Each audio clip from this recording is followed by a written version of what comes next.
Welcome to Ganpat computer classes. Ganpat computer classes में आप लोग का बहुत बहुत स्वागत है। आज मैं फिजिक्स का 14वां चैप्टर लेके आया हूं जो कि पार्ट 1 होगा। दोस्तों, आज 14वां चैप्टर प्रकाश चलेंगे। इससे पहले हम फिजिक्स का 13 वीडियो यानी 13 चैप्टर का वीडियो हम कंप्लीट करा दिए हैं। जिसने अभी तक नहीं देखे हैं तो कृपया देख लीजिएगा। तो दोस्तों, आज प्रकाश जो है 14वां चैप्टर का पार्ट 1 चलेंगे, क्योंकि थोड़ा लंबा वीडियो हो जाता है दोस्तों, इसलिए हम 2 पार्ट में इसको डिवाइड कर देते हैं, पार्ट 1 पार्ट 2। ठीक है, आज हम ऑप्टिक्स का यानी प्रकाश का पार्ट 1 चलेंगे, उसके बाद अगला क्लास में हम पार्ट 2 भी चल जाएंगे। ठीक है, तो चलते हैं। प्रकाश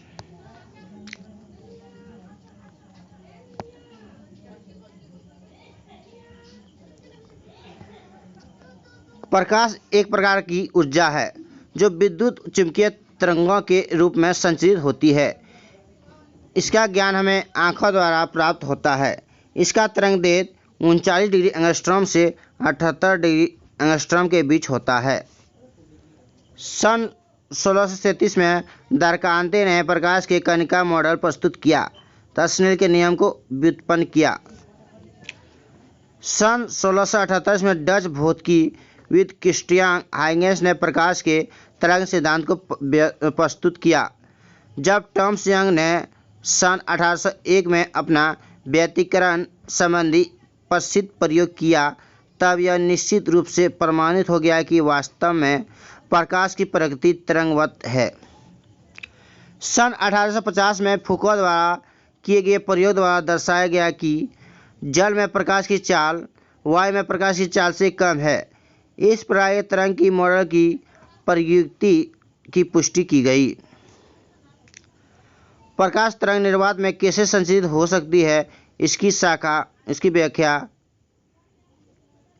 जेम्स क्लर्क मैक्सवेल स्कॉटलैंड द्वारा प्रकाश संबंधी प्रसिद्ध विद्युत चुम्बकीय सिद्धांत द्वारा प्रस्तुत करने पर हो गई। मैक्सवेल के अनुसार प्रकाश तरंगें परिवर्तनशील विद्युत तथा चुंबकीय क्षेत्र से संबंध है। परिवर्तनशील विद्युत क्षेत्र समय तथा दिक् स्थान आकाश में परिवर्तनशील चुंबकीय क्षेत्र उत्पन्न करता है तथा परिवर्तनशील चुंबकीय क्षेत्र समय तथा दिक् स्थान में परिवर्तनशील विद्युत क्षेत्र उत्पन्न करता है। परिवर्तनशील विद्युत तथा चुंबकीय क्षेत्र निर्वात में भी विद्युत चुंबकीय तरंगों प्रकाश तरंग का संचरण कर सकता है।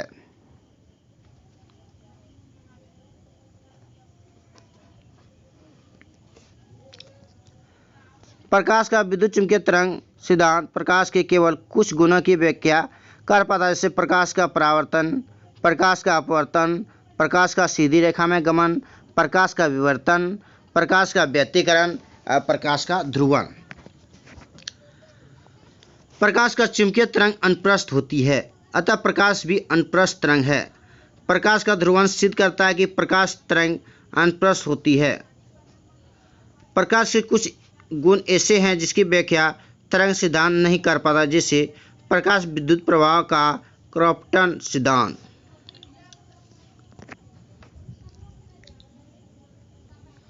प्रकाश विद्युत प्रवाह एवं क्रॉम्पटन के सिद्धांत की व्याख्या आइंस्टीन द्वारा प्रतिपादित प्रकाश के फोटॉन सिद्धांत द्वारा की जाती है। वास्तव में यह दोनों प्रवाह प्रकाश के कण की प्रकृति को प्रकट करते हैं।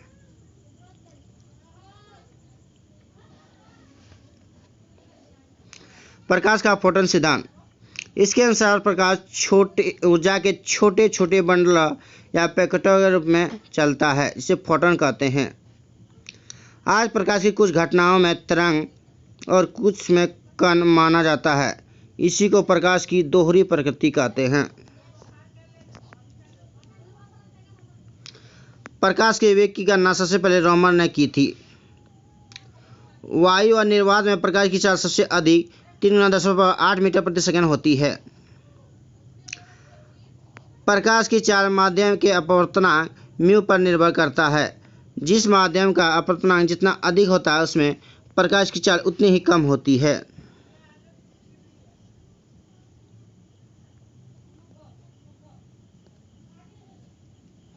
म्यू बराबर सी बाय म्यू, जहाँ म्यू बराबर माध्यम में प्रकाश की चाल, सी बराबर निर्वात में प्रकाश की चाल। प्रकाश को सूर्य से पृथ्वी तक आने में औसतन 8 मिनट 16.6 सेकंड का समय लगता है। चंद्रमा से परावर्तित प्रकाश को पृथ्वी तक आने में 1.28 सेकंड का समय लगता है। प्रकाश के प्रति व्यवहार के आधार पर वस्तु को निम्न भाग में बांटा गया है।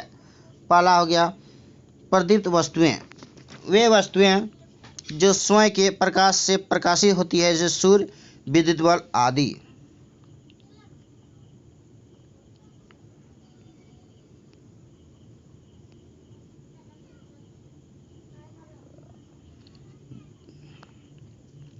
अप्रदीप्त वस्तुएं, वे वस्तुएं जिसका अपना स्वयं का प्रकाश नहीं होता है, लेकिन उन पर प्रकाश डालने पर वे दिखाई देने लगती है, जैसे मेज, कुर्सी आदि। पारदर्शक वस्तुएं, वे वस्तुएं जिनसे होकर प्रकाश की किरणें निकल जाती है, जैसे कांच, जल आदि। विभिन्न माध्यम में प्रकाश की चाल। माध्यम प्रकाश की चाल, निर्वात में प्रकाश की चाल होता है 3 गुना 10⁸ मीटर प्रति सेकेंड। कांच में प्रकाश की चाल होता है 2 गुना 10⁸ मीटर प्रति सेकेंड। तारपीन का तेल का प्रकाश की चाल होता है 2.04 गुना 10⁸ मीटर प्रति सेकेंड। जल का प्रकाश की चाल होता है 2.25 गुना 10⁸ मीटर प्रति सेकेंड। रॉक सॉल्ट का प्रकाश की चाल होता है 1.96 गुना 10⁸ मीटर प्रति सेकेंड। नायलॉन का प्रकाश की चाल होता है 1.96 गुना 10⁸ मीटर प्रति सेकेंड। अब पारदर्शक वस्तुएं चलते हैं। कुछ वस्तुएं ऐसी होती है जिन पर प्रकाश की किरणें पड़ने से उसका कुछ भाग तो अवशोषित हो जाता है तथा कुछ भाग बाहर निकल जाता है। ऐसी वस्तु को अर्धपारदर्शक वस्तुएं कहते हैं, जैसे तेल लगा हुआ कागज। अपारदर्शक वस्तुएं, अपारदर्शक वस्तुएं वे वस्तुएं हैं जिनसे होकर प्रकाश की किरण बाहर नहीं निकल पाती है, जैसे धातु। प्रकाश का विवर्तन, प्रकाश को अवरोध के किनारे पर थोड़ा मुड़कर उसकी छाया में प्रवेश करने की घटना को विवर्तन कहते हैं।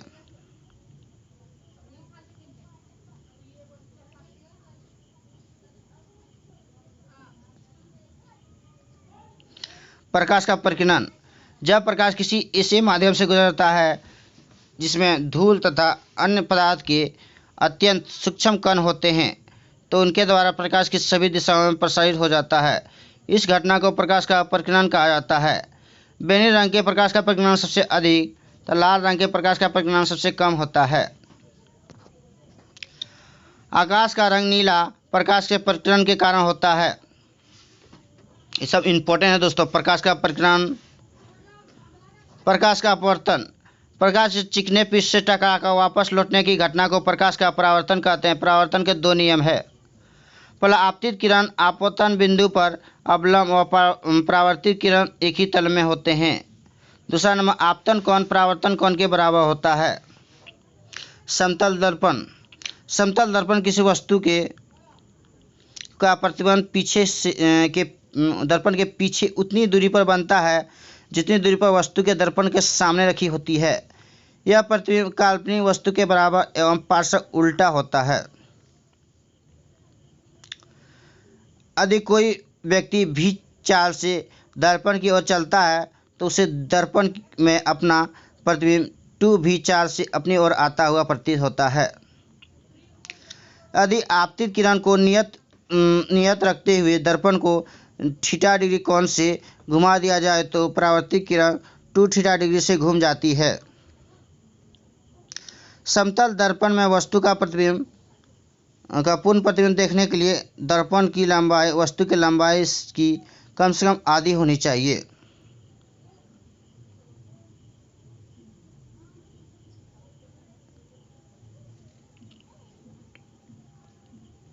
यदि 2 समतल दर्पण θ कोण पर झुके हो तो उसके बीच रखी वस्तु के प्रतिबिंब की संख्या की गणना निम्न प्रकार से की जाती है। पहला नंबर, यदि 360/θ एक सम संख्या आए तो प्रतिबिंब की संख्या वस्तु की सभी स्थिति के लिए n बराबर 360/θ -1 होगी। जैसे 90 डिग्री पर झुके हो तो दो समतल दर्पण के बीच 360/90 -1 4 -1 3 प्रतिबिंब बनेंगे। यदि 360/θ एक विषम संख्या हो तो प्रतिबिंब की संख्या n बराबर 360/θ होगी। यदि वस्तु दोनों दर्पण के बीच के कोण को समद्विभाजी पर नहीं हो तो जैसे 40 डिग्री कोण पर झुके दो समतल दर्पण के बीच 360/40 बराबर 9 प्रतिबिंब बनेंगे।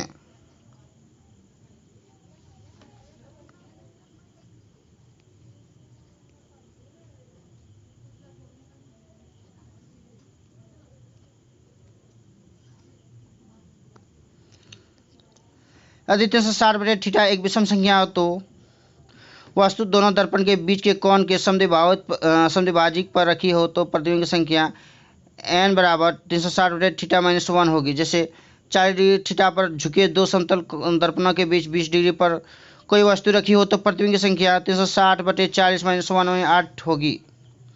यदि 360/θ एक विषम भिन्न संख्या हो तो प्रतिबिंब की संख्या उसके पूर्णांक के बराबर होगी। गोलीय दर्पण से परावर्तन। गोलीय दर्पण दो प्रकार की होती है। पहला हो गया अवतल दर्पण, दूसरा उत्तल दर्पण। अवतल दर्पण का उपयोग, ये सब इम्पोर्टेंट है दोस्तों। अवतल दर्पण का उपयोग, बड़ी फोकस दूरी वाला अवतल दर्पण दाढ़ी बनाने में काम आता है। आँख, कान एवं नाक और दांत के डॉक्टर के द्वारा उपयोग में लाने वाले दर्पण, गाड़ी की हेडलाइट एवं सर्च लाइट में, सोलर कुकर में अवतल दर्पण का उपयोग होता है। अवतल दर्पण में बने प्रतिबिंब की स्थिति एवं प्रकृति। वस्तु की स्थिति अगर अनंत होगा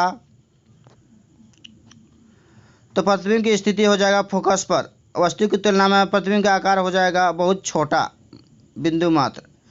प्रतिबिंब की प्रकृति होगा उल्टा व वास्तविक। दूसरा, वस्तु की स्थिति होगा वक्रता केंद्र व अनंत के बीच, तो प्रतिबिंब की स्थिति होगा फोकस व वक्रता केंद्र के बीच। वस्तु की तुलना में प्रतिबिंब का आकार हो जाएगा छोटा। अब प्रतिबिंब की प्रकृति हो जाएगा उल्टा व वास्तविक। वस्तु की स्थिति अगर हो गया वक्रता केंद्र पर तो प्रतिबिंब की स्थिति होगा वक्रता केंद्र पर। वस्तु की तुलना में प्रतिबिंब का आकार हो जाएगा समान आकार का। प्रतिबिंब की प्रकृति हो जाएगा उल्टा व वास्तविक। वस्तु की स्थिति अगर फोकस तथा केंद्र के बीच होगा, फोकस तथा वक्रता केंद्र के बीच होगा तो प्रतिबिंब की स्थिति हो जाएगा वक्रता केंद्र एवं अनंत के बीच। वस्तु की तुलना में प्रतिबिंब का आकार हो जाएगा बड़ा। प्रतिबिंब की प्रकृति हो जाएगा उल्टा व वास्तविक।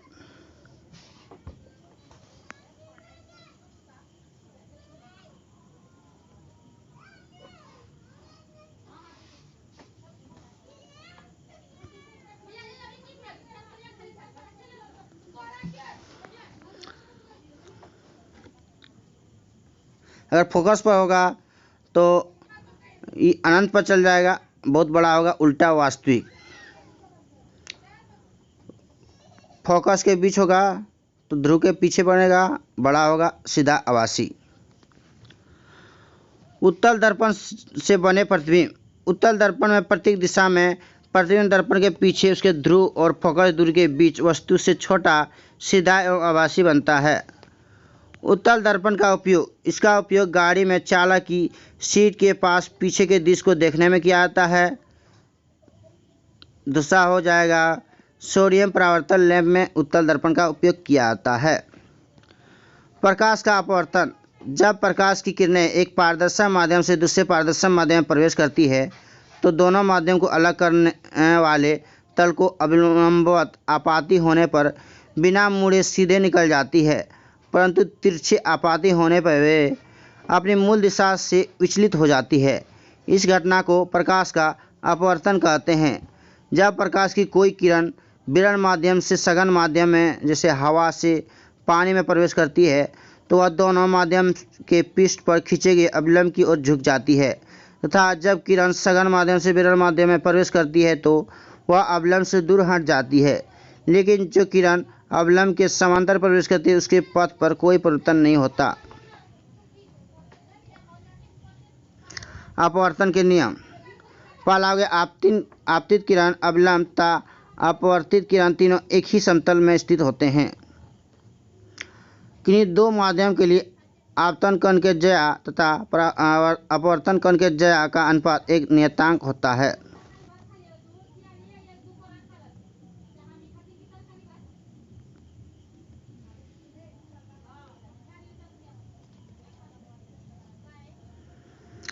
अर्थात साइन आई बराबर साइन आर बराबर म्यू यानी नियतांक है। नियतांक को पहले माध्यम से सापेक्ष दूसरे माध्यम का अपवर्तनांक कहते हैं। इस नियम को स्नेल का नियम भी कहते हैं।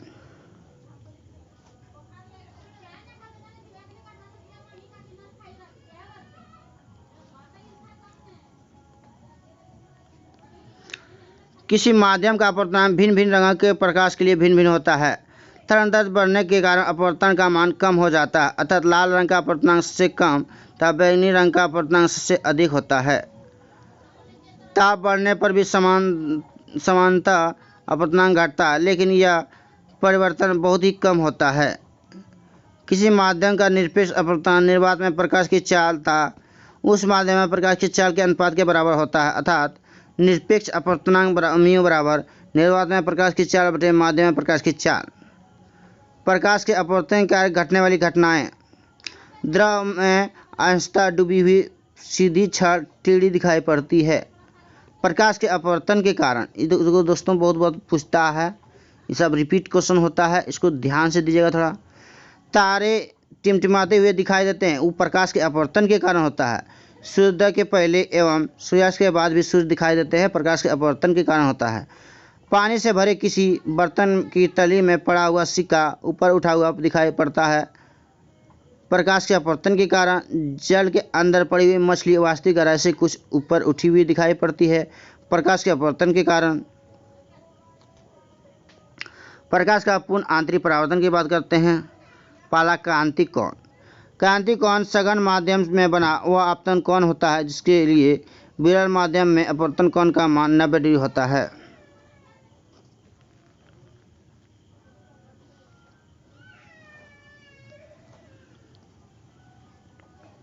आपतन कोण का मान क्रांतिक कोण से थोड़ा सा अधिक कर दे तो प्रकाश विरल माध्यम में बिल्कुल ही नहीं जाता, बल्कि संपूर्ण प्रकाश परावर्तित होकर एक सघन माध्यम में ही लौट जाता है। इस घटना को प्रकाश का पूर्ण आंतरिक परावर्तन कहते हैं। इसमें प्रकाश का अपवर्तन बिल्कुल नहीं होता, संपूर्ण आपतित प्रकाश परावर्तित हो जाती है। किसी पृष्ठ के जिस भाग से पूर्ण आंतरिक परावर्तन होता है वह चमकने लगता है। प्रकाश के पूर्ण आंतरिक परावर्तन के लिए निम्न दो शर्तों का पूरा होना अनिवार्य है। पहला हो गया प्रकाश की किरण सघन माध्यम से विरल माध्यम की ओर जारी हो, दूसरा आपतन कोण क्रांतिक कोण से बड़ा हो। पूर्ण आंतरिक परावर्तन के उदाहरण: हीरा का चमकना, रेगिस्तान में मरीचिका का बनना, जल में पड़ी प्रखनली का चमकना, कांच में आए दरार का चमकना। प्रकाशीय तंतु। प्रकाश सरल रेखा में गमन करता है, लेकिन पूर्ण आंतरिक परावर्तन का उपयोग करके प्रकाश को एक वक्रीय मार्ग में चलाया जा सकता है। प्रकाशीय तंतु को पूर्ण आंतरिक परावर्तन के सिद्धांत पर आधारित एक ऐसी युक्ति है जिसके द्वारा प्रकाश सिग्नल को उसकी तीव्रता के बिना क्षय के एक स्थान से दूसरे स्थान पर स्थानांतरित किया जा सकता है, चाहे मार्ग कितना भी टेढ़ा मेढ़ा हो।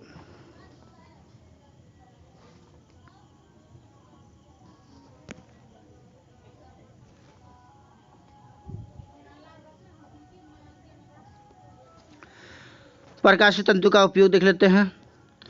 प्रकाश सिग्नल से दूर संचार में इसका उपयोग होता है। विद्युत सिग्नल को प्रकाश सिग्नल में बदलकर प्रेषित करने तथा अभिग्रहण करने में, मनुष्य के शरीर में आंतरिक भाग का परीक्षण करने में, शरीर के अंदर लेजर किरणों को भेजने में, लेंस द्वारा प्रकाश का अपवर्तन। समानतः दो गोलीय पृष्ठों से घिरी हुई किसी अपवर्तन माध्यम को लेंस कहा जाता है।